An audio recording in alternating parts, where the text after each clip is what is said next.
ሰበር ዜና በወጣቱ ቲክቶከር አዶናይ ብርሃኔ ህይወት ላይ ከፍተኛ አደጋ ማንዣበቡ ተሰማ።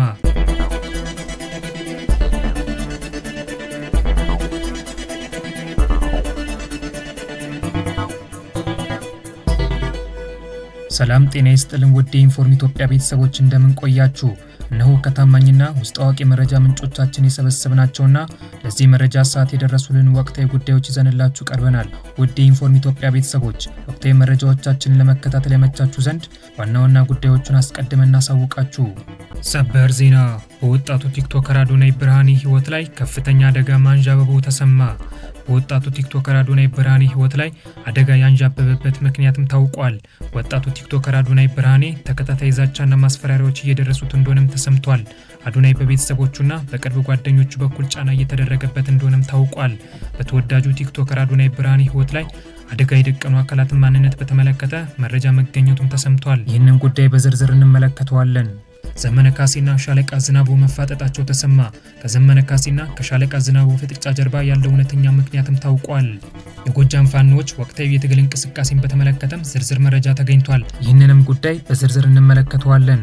ውድ ኢንፎርም ኢትዮጵያ ቤተሰቦች በዚህ መረጃ ሰዓት እነዚህና ሌሎች ጉዳዮችን በዝርዝር እንነግራችኋለን። አስቀድማችሁ ቻናላችንን ላይክና ሼር እንድታደርጉና መረጃዎቻችንን እንድትከታተሉ በአክብሮት እንጋብዛለን። አሁን ወደ ዝርዝሩ እናልፋለን። ሰበር ዜና በወጣቱ ቲክቶከር አዶናይ ብርሃኔ ህይወት ላይ ከፍተኛ አደጋ ማንዣበቡ ተሰማ። በወጣቱ ቲክቶከር አዶናይ ብርሃኔ ህይወት ላይ አደጋ ያንዣበበበት ምክንያትም ታውቋል። ወጣቱ ቲክቶከር አዶናይ ብርሃኔ ተከታታይ ዛቻና ማስፈራሪያዎች እየደረሱት እንደሆነም ተሰምቷል። አዶናይ በቤተሰቦቹና በቅርብ ጓደኞቹ በኩል ጫና እየተደረገበት እንደሆነም ታውቋል።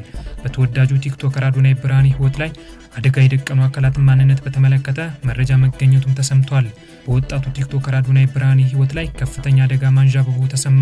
በአዶናይ ህይወት ላይ አደጋ ያንዣበበበት ምክንያትም ታውቋል። አዶናይ ተከታታይ ዛቻና ማስፈራሪያዎች እየደረሱት እንደሆነም ተሰምቷል። አዶናይ በቤተሰቦቹና በቅርብ ጓደኞቹ ጫና እየተደረገበት እንደሆነም ታውቋል። በአዶናይ ህይወት ላይ አደጋ የደቀኑና ዛቻና ማስፈራሪያ የሚልኩ አካላትን ማንነት በተመለከተ መረጃ መገኘቱ ተሰምቷል። በቲክቶክ በሚያቀርባቸው አነቃቂ ንግግሮችና በበጎ አድራጎት ስራዎቹ በአጭር ጊዜ ውስጥ ተወዳጅነትን ባተረፈው በወጣቱ ቲክቶከር አዶናይ ብርሃኔ ህይወት ላይ አደጋ ማንዣበቡ ተሰማ።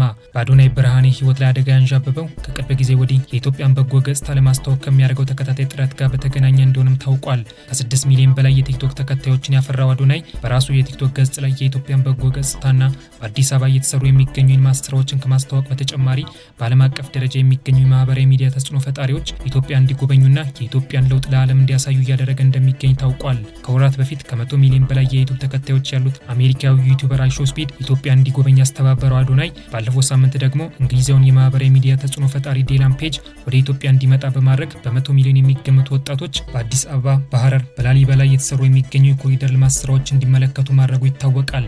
ወጣቱ ቲክቶከር አዶናይ ብርሃኔ በዓለም አቀፍ ደረጃ ታዋቂ የሆኑ የማህበራዊ ሚዲያ ተጽዕኖ ፈጣሪዎች በማስመጣት የኢትዮጵያን በጎ ገጽታ በዓለም አቀፍ ደረጃ ለማሳየት በሚያደርገው ተከታታይ ጥረት ከኢትዮጵያ መንግስት ከፍተኛ ምስጋናና አድናቆት የተቸረው ሲሆን፣ በተቃራኒው አዶናይ የኢትዮጵያን በጎ ገጽታ ለማስተዋወቅ የሚያደርገውን ጥረት የህወሓት ማዕከላዊ ኮሚቴ በጽኑ እንደተቃወመውም ተሰምቷል። ባለፈው ሳምንት አስቸኳይ ስብሰባ ያደረገውና የኢትዮጵያ ወቅታዊ የፖለቲካ ሁኔታን በጥልቀት የገመገመው የህወሓት ማዕከላዊ ኮሚቴ ወጣቱ ቲክቶከር አዶናይ ብርሃኔ ከሚያደርገው የተሳሳተ እንቅስቃሴ እንዲቆጠብ ማሳሰቡ ተሰምቷል። የህወሓት ማዕከላዊ ኮሚቴ አብይ በፈጠረው ቀውስ ኢትዮጵያ ለመበታተን ከጫፍ በደረሰችበት በአራቱም አቅጣጫ አብይ የለኮሰው ጦርነት ኢትዮጵያን በሚለበልብበት የኑሮ ውድነት ጫፍ በደረሰበት የትግራይ ህዝብ የህልውና ስጋት በተደቀነበት ሁለተኛ ዙር የዘር ማጥፋት ጦርነት ባንዣበበበት የትግራይ ህዝብ በጀት ተከልክሎ መከራ እያየ በሚገኝበት በዚህ ሰዓት ትግራይ ወልዳ ያሳደገችው አዶናይ የአብይን ብልጭልጭ ስራዎች በማሳየት ዓለም የኢትዮጵያን እውነተኛ መልክ እንዲያይ እያደረገ ነው በሚል የወጣቱን ቲክቶከር አዶናይ እንቅስቃሴ እንዳወገዘ ታውቋል። የህወሓት ማዕከላዊ ኮሚቴ ትግራይ ወልዳ ያሳደገችው አዶናይ በትግራይ ህዝብ ላይ የዘር ማጥፋት ወንጀል የፈጸመ የአብይ አህመድ ጉዳይ አስፈጻሚና የአብይ መጠቀሚያ ሆኗል። አብይ የትግራይ ህዝብ ለማጥፋት የመጨረሻ ዝግጅት እያደረገ በሚገኝበት በዚህ ሰዓት አዶናይ ስለ ኢትዮጵያ ለውጥና ስለ ኢትዮጵያዊነት እየሰበከ የትግራይን ወጣት ልብ እያሸፈተ ነው በሚል የአዶናይን እንቅስቃሴ እንደተቸም ታውቋል። የህወሓት ማዕከላዊ ኮሚቴ አዶናይ የሚያደርገው እንቅስቃሴ ተራ እንቅስቃሴ አይደለም። የአዶናይ እንቅስቃሴ አብይ አህመድና በጌታቸው ረዳና በጻድቃን የሚመራው ከሃዲ ቡድን በትግራይ ህዝብ ላይ የከፈተው የተቀናጀ የመረጃ ጦርነት አካል ነው የሚል ድምዳሜ ላይ መድረሱም ታውቋል። የህወሓት ማዕከላዊ ኮሚቴ ወጣቱን ቲክቶከር አዶናይ ብርሃኔ ከጌታቸው ረዳና ከጻድቃን ጋር ግንኙነት ፈጥሯል በሚል የከሰሰው ሲሆን አዶናይ የአብይ አህመድን በጎ ገጽታ እንዲገነባና የብልጽግና የመንግስት ተቀባይነት እንዲጨምር 100 ሚሊዮኖች ተመድቦለታል በሚል መክሰሱም ታውቋል። የህወሓት ማዕከላዊ ኮሚቴ በአስቸኳይ ስብሰባው ማጠቃለያ ላይ አዶናይ ከትግራይ ህዝብ በተቃራኒ ቆሞ የሚያደርገውን የጥፋት አካሄድ እንዲያቆም ሊደረግ ይገባል። አብይ የትግራይን ህዝብ ለማጥፋት የመጨረሻ ዝግጅት እያደረገ በሚገኝበት በዚህ ሰዓት የትግራይን ህዝብ የሚከፋፈል የትግራይን ወጣት ልብ የሚያሸፍት ስለ ኢትዮጵያና ስለ ኢትዮጵያዊነት የሚሰብክን የትግራይ ተወላጅ መታገስ የለብንም። ስለዚህ ልጁን በውዴታም ሆነ በግዴታ በእንቅስቃሴው ማስቆም አለብን የሚል ድምዳሜ ላይ እንደደረሰም ታውቋል። የህወሓት ማዕከላዊ ኮሚቴ ስብሰባን ተከትሎ ልጃችሁ ከትግራይ ህዝብ በተቃራኒ ቆሟል፣ የአምባገነኑ አብይ አህመድ መጠቀሚያ ሆኗል፣ የትግራይን ህዝብ እውነት እየደፈቀ ነው፣ የአብይ አህመድና በጌታቸው ረዳና በጻድቃን የሚመራው ከሃዲ ቡድን ጉዳይ በትግራይ ህዝብ ላይ የከፈተው የመረጃ ጦርነት አካል ነው። የአብይ አህመድን ብልጭልጭ ስራዎች እያሳየ በትግራይ ህዝብ ላይ የሚፈጸመውን ግፍ ዓለም እንዳያዩ እያደረገ ነው። ስለዚህ ከዚህ እንቅስቃሴው እንዲቆጠብና የህልውና ስጋት ለተደቀነበት የትግራይ ህዝብ ድምጽ እንዲሆን አድርጉ፣ ካልሆነ ግን ችግር ውስጥ እንደሚገባ ሊታወቅ ይገባል የሚል ግልጽ ማሳሰቢያና ማስጠንቀቂያ ለቤተሰቦቹ እንደተሰጣቸው ታውቋል።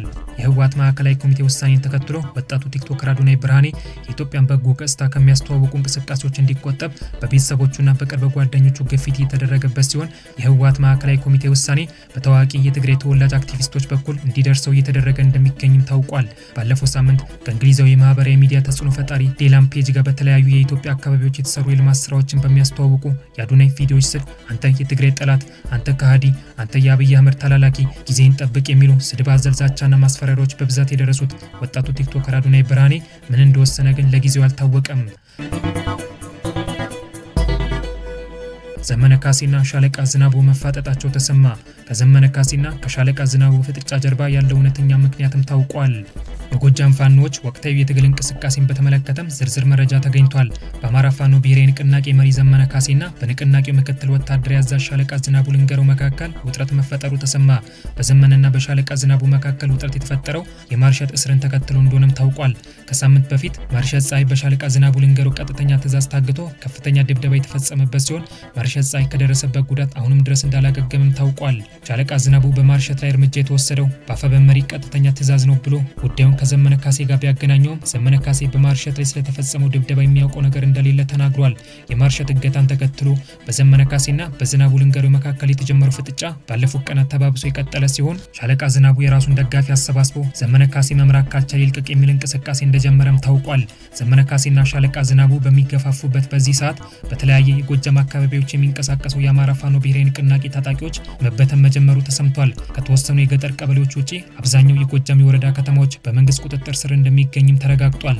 ዘመነ ወደ ሱዳን ከመሸሹ በፊት ፋኖ ይቆጣጠራቸው የነበሩ አካባቢዎችን የለቀቀ ሲሆን ከአዲስ አበባ ባህር ዳር ባሉ ሁለት ዋና ዋና መንገዶች ፋኖ የሚቆጣጠረው አንድም የወረዳ ከተማ ለመኖሩ ምንጮች ጠቁመዋል። የዘመነ ካሴና የሻለቃ ዝናቡን ውዝግብ ተከትሎ የጎጃም ፋኖ የእዝ ሰንሰለት የተበጣጠሰ ሲሆን ሁሉም ታጣቂ የፈለገውን እርምጃ በመውሰድ ህዝቡ ለስቃይ እንደዳረገም ታውቋል። በመጪው ሰኞ የሚካሄደውን ምርጫ ለማደናቀፍ በትናንትናው ዕለት አፋብን ያወጣው የመንገድ መዝጋት ጥሪ በህዝቡ ዘንድ ተቀባይነት እንዳላገኝም ታውቋል። ስማቸው እንዳይጠቀስ የማይፈልጉ አንድ የፋኖ ታጣቂ ፋኖ እየተበታተነ ነው፣ በዚህም የተነሳ የመንገድ መዝጋት በጎጃም ቀጠና ተግባራዊ ለማድረግ የሚችል አይመስለኝም። በእርግጥ በአንዳንድ የገጠር ቀበሌዎች ውስጥ ፋኖዎች ይገኛሉ። ስለዚህ ሹፌሮች ለማስፈራራት ከርቀቱ ነው ሞርታርና ዲሽቃ መተኮስ እንዲሁም ወደ ዋናው መንገድ ዳር በመጠጋት እገዳውን ለመተግበር አቅም ላያንሳቸው ይችላል። ነገር ግን ፋኖ በአሁኑ ሰዓት አንድ ወጥ ወታደራዊ አመራር ስለሌለው የትራንስፖርት እንቅስቃሴ ማስተናከልና ምርጫውን ማደናቀፍ አይችልም። ስለዚህ ምርጫው ካለ እንከን ይካሄዳል ብለዋል። የማርሸት እገታን ተከትሎ የጎጃም ፋኖ በየፊናው ሆኖ እርስ በርስ እየተጠባበቀ ይገኛል የሚለው የፋኖ ታጣቂ የህዙ ምክትል ወታደራዊ ኃላፊ ሻለቃ የኔ ዓለምና የህዙ የተለያዩ ኮሮች የዝናቡን ድርጊት ኮንነው መግለጫ አውጥተዋል። ነገር ግን በህዙ መካከል በይፋ የተሰጠ መግለጫና ውሳኔ የለም። ዘመንም በጉዳዩ ላይ ምንም አይነት አስተያየት ሳይሰጥ ድምፁን አጥፍቷል። በአጭሩ በአሁኑ ሰዓት የጎጃም ፋኖ የጋራ ወታደራዊ እቅድ አውጥቶ ኦፕሬሽን መስራት አይችልም በማለትም የጎጃም ፋኖ የሚገኝበትን ወቅታዊ ቁመናን በዝርዝር ተናግሯል። ሻለቃ ዝናቡ አምባገነን እየሆነ ነው፣ ብዙ ነገሮችን በራሱ ውሳኔ ያስኬዳል የሚሉ ሌላኛው የፋኖ አዛዥ ዝናቡ በማርሸት ላይ የፈጸመውን አፈና ተግባር ጀነራል ተፈራና መከታው ማሞ በጣም አውግዘዋል። በማርሸት ላይ የተፈጸመውን አፈና በአፋብኃ ፖሊት ቢሮ ስብሰባ ላይ ከብዙ መከራ በኋላ በአጀንዳነት ቢያነሱትም ዘመነ ካሴ በወንድማማቾች መካከል በስህተት የተፈጠረ ጉዳይ ስለሆነ ነገሩን አታስፋፉት፣ አንድ ሳምንት ስጡኝ፣ ጉዳዩን እኔ እፈታዋለሁ ብሎ ችግሩ እየተጓተተ እንዲቀጥል አድርጎታል ብሎ በጎጃም ፋኖች መካከል ለተፈጠረው ችግር ዘመነን ተጠያቂ ያደርጋል። በጎጃም ፋኖች መካከል እርስ በርስ መተማመን በጠፋበት በዚህ ወቅት በአካል መሰባሰብ እንደማይቻል እየታወቀ ዘመነ ካሴ የቴዎድሮስ እዝ ስራ አስፈጻሚን በአካል ተሰባስበን እንፈታዋለን በሚል ሰበብ ጉዳዩ ሳይፈታ ውስጡ እንዲቀጣጠል እያደረገው ይገኛል። የህዝቡ ሪፎርም ሊሰራ አልቻለም በማለትም በጎጃም ፋኖች መካከል የተፈጠረው ችግር እየተባባሰ መሄዱን ገልጿል። ዘመነ ወደ ሱዳን ከሸሸ በኋላ የፋኖ መሪነትን ስልጣን ለመረከብ የራሱን አንጃ እያሰባሰበ የሚገኘው ሻለቃ ዝናቡ ዘመነ ካሴ እንኳን አፋብኃን መምራት ይቅርና ራሱ መምራት አይችልም፣ ስለዚህ ዘመነ ከመሪነት ስልጣኑ ይልቀቅ የሚል ቅስቀሳ ውስጡን እያደረገ እንደሆነ ታውቋል። አያሌው መንበርን ጨምሮ ከሻለቃ ዝናቡ ጎን የተሰለፉ በርካታ የማህበራዊ ሚዲያ ተጽዕኖ ፈጣሪዎች አፋብኃን ከተመሰረተ 4 ወራት አለፈው። የሚገርመው በየቀጠናው ያሉትን እዞች አዋሃዱ እንኳን በአንድ ጊዜ የሚሰራ ሰራዊት መፍጠር አልቻለም። ዘመነ ሱዳን፣ ኤርትራና ትግራይ ከመመላለስ በዘለለ ለአፋብኃን ይህ ነው የሚባል ስትራቴጂካዊ አመራር እየሰጠ አይደለም። ፖሊት ቢሮውን ሽባ አድርጎታል። ስለዚህ አፋብኃን ሪፎርም ያስፈልገዋል፣ ዘመነ በሻለቃ ዝናቡ መተካት አለበት የሚል ዘመቻ እንደከፈቱም ታውቋል። የአብይና የጀነራል ታደሰ ወረደ ሚስጥራዊ ስምምነት ህወሓት እጅ መግባቱ ተሰማ። ጀነራል ታደሰ ወረደ የሚገኝበት ወቅታዊ ሁኔታን የተመለከተ አስተማማኝ መረጃ ተገኝቷል። የህወሓት ማዕከላዊ ኮሚቴ ጀነራል ታደሰ ወረደን በተመለከተ ዝርዝር ግምገማ አድርጎ አዲስ ውሳኔ ማሳለፉን ተሰምቷል። ጀነራል ታደሰ ወረደ የትና በምን ሁኔታ ላይ እንደሚገኝ የሚጠቁም ዝርዝር መረጃም ተገኝቷል። ጀነራል ታደሰ ወረደ ለጠቅላይ ሚኒስትር አብይ አህመድ የላከው ጥብቅ መልእክት ህወሓት እጅ እንደገባም ተረጋግጧል። በፕሪቶሪያ ስምምነት መሰረት የተቋቋመው የትግራይ ክልል ጊዜያዊ አስተዳደር ፕሬዝዳንት ጀነራል ታደሰ ወረደ ከጠቅላይ ሚኒስትር አብይ አህመድ ጋር በሚስጥር ያደረጉት ስምምነት ህወሓት እጅ መግባቱ ተሰማ። ጀነራል ታደሰ ወረደ ድምጹን ያጠፋበትን ምክንያት ታወቀ። ጀነራል ታደሰ ወረደ ስለሚገኝበት ወቅታዊ ሁኔታ አስተማማኝ መረጃም ተገኝቷል። የህወሓት ማዕከላዊ ኮሚቴ ጀነራል ታደሰ ወረደን በተመለከተ ሚስጥራዊ ግምገማ አድርጎ አዲስ ውሳኔ ማሳለፉም ተሰምቷል። ጀነራል ታደሰ ወረደ የትና በምን ሁኔታ ላይ እንደሚገኝ የሚጠቁም ዝርዝር መረጃም ተገኝቷል። ጀነራል ታደሰ ወረደ ከሰሞኑ ለጠቅላይ ሚኒስትር አብይ አህመድ በሚስጥር የላከው ጥብቅ መልእክት ህወሓት እጅ እንደገባም ተረጋግጧል። የፕሪቶሪያ ስምምነት መፍረስን በአደባባይ ያወጀውና በስምምነት መሰረት የተቋቋመውን የትግራይ ክልል ጊዜያዊ አስተዳደርን ከስራ ውጭ እንዲሆን የወሰነው የህወሓት ማዕከላዊ ኮሚቴ በአጭር ጊዜ ውስጥ በፌዴራል መንግስት ላይ ጥቃት ለመክፈት የመጨረሻ ውሳኔ ማሳለፉ ተሰማ። ከቀናት በፊት አስቸኳይ ስብሰባ ያደረገው የህወሓት ማዕከላዊ ኮሚቴ የትግራይ ህዝብ በተጠንቀቅ እንዲቆም የሚል መልእክት በክልሉ ሚዲያ ማሰራጨት መጀመሩም ታውቋል። ማዕከላዊ ኮሚቴው በክልሉ የሚገኙ ሁሉም ትምህርት ቤቶች ከግንቦት 30 በፊት ትምህርት እንዲያጠናቀቁ የሚል ውሳኔ ማሳለፉም የተሰማ ሲሆን እድሜያቸው ከ17 ዓመት በላይ የሆኑ ወጣቶች ሁሉ የትግራይን ሉዓላዊነት ለአንዴና ለመጨረሻ ጊዜ ለማስከበር ለሚደረገው ጦርነት ራሳቸው እንዲያዘጋጁ ውስጡን ቅስቀሳ መጀመሩም ታውቋል። መቀለን ጨምሮ በክልሉ በሚገኙ የክልል ከተሞች የጦርነት ስጋት በከፍተኛ ሁኔታ ማንዣበቡን የጠቆሙት ምንጮች ባንዳ፣ የአብይ ተላላኪ፣ የጌታቸው ረዳ መረጃ አቀባይ፣ የጻድቃን ሰላይ በሚል በርካታ ሰዎችን በቁጥጥር ስር እየዋሉ እንደሆነም ገልጸዋል። በህወሓት ማዕከላዊ ኮሚቴ ውሳኔ ከ2 ሳምንት በፊት ከስራ ውጪ የሆነው የትግራይ ክልል ጊዜያዊ አስተዳደር ፕሬዝዳንት ጀነራል ታደሰ ወረደን በተመለከተ የጠየቅናቸው ምንጮች ከ2 ሳምንት በፊት ከመቀለ ወደ አዲስ አበባ ሊያደርገው የነበረው ጉዞ በህወሓት ታጣቂዎች ከተስተጓጎለ በኋላ ጀነራል ታደሰ ወረደ ከመቀለ ከተማ መውጣት እንዳይችል የእንቅስቃሴ ገደብ እንደተጣለበትና በመኖሪያ ቤቱ ከቁም እስር ጋር በተቀራረበ የተገደበ ሁኔታ ውስጥ እንደሚገኝ አመልክተዋል። በጠቅላይ ሚኒስትር አብይ አህመድ የስልጣን ዘመኑ ለ1 ዓመት ተራዝሞለት የነበረው ጀነራል ታደሰ ወረደ የእንቅስቃሴ ገደብ የተጣለበትና ለቁም እስር የተዳረገበት ትክክለኛ ምክንያት ባይታወቅም የጊዜያዊ አስተዳደሩን በማፍረስ ሂደት ውስጥ አልሳተፍም፣ ስልጣንም አላስረክብም የሚል አቋም ከመያዙ ጋር የተገናኘ ሊሆን እንደሚችል ምንጮቻችን ጠቁመዋል። ህወሓት የጊዜያዊ አስተዳደሩን አፍርሶ የቀድሞውን የትግራይ ክልል ምክር ቤት ወደ ስራ ማስገባቱን ተከትሎ የጀነራል ታደሰ ወረደ የግል ጠባቂዎች በህወሓት ታጣቂዎች እንደተተኩና የግል ተሽከርካሪዎቹን ጭምር እንደተነጠቀ ያመላከቱት የመቀለ ምንጮቻችን በአሁኑ ሰዓት የጀነራሉ መኖሪያ ቤት በበርካታ የህወሓት ታጣቂዎች ተከቦ እንደሚገኝም ገልጸዋል። የጊዜያዊ አስተዳደሩ መፍረስን ተከትሎ ጀነራል ታደሰ ድምጹን ያጠፋው ከአቅም በላይ በሆነ ችግር ውስጥ ገብቶ ነው የሚሉ የመቀለ ምንጮቻችን ጀነራሉ የእጅ ስልኩንና ላፕቶፑን ጨምሮ ሁሉም የኤሌክትሮኒክስ መሳሪያዎች እንደተወሰደበት ከ2 ከ3 ሰዎች በላይ ወደ ቤቱ እንዲገቡ እንደማይፈቀድም ገልጸዋል። ጀነራል ታደሰ ለህይወቱ ጭምር አስጊ በሚባል ሁኔታ ውስጥ ነው የሚሉት ምንጮች ወታደራዊ ሚስጥሮችን ለአብይ አህመድ አሳልፎ ሰጥቷል፣ የትግራይ ሰራዊትን አንቋሿል፣ ለአሜሪካ አምባሳደር የትግራይ ሰራዊትን የተመለከተ የተሳሳተ መረጃ ሰጥቷል፣ ጸሐፊውን አማቅጧል፣ ትግራይ በህልውና አደጋ ውስጥ ሆኗል፣ ተፈናቃዮቹ ዝናብና ፀሐይ የተፈራረቀባቸው እሱ 2 ሴቶች ልጆች ወልዷል የሚሉ አሉባልታ አዘል ክሶች በስፋት እየተሰራጩ እንደሚገኙም ጠቁመዋል። የህወሓት ማዕከላዊ ኮሚቴ ካለፈው ሰኞ ጀምሮ አስቸኳይ ስብሰባ እያደረገ እንደሚገኝ የገለጹት ምንጮች በጀነራል ታደሰ የእጅ ስልክ ላይ በተደረገ ምርመራ ነገሮች ከኔ ቁጥጥር ውጭ ሆነዋል፣ እናንተ የፈለጋችሁትን ውሳኔ ወስኑ ብሎ ለአብይ የላከው የዋትስአፕ መልእክት ተገኝቷል የሚል ሪፖርት እንደቀረበና ማዕከላዊ ኮሚቴው የጀነራል ታደሰ ወረደ ጉዳይ በጥልቀት መገምገም መጀመሩን አመልክተዋል።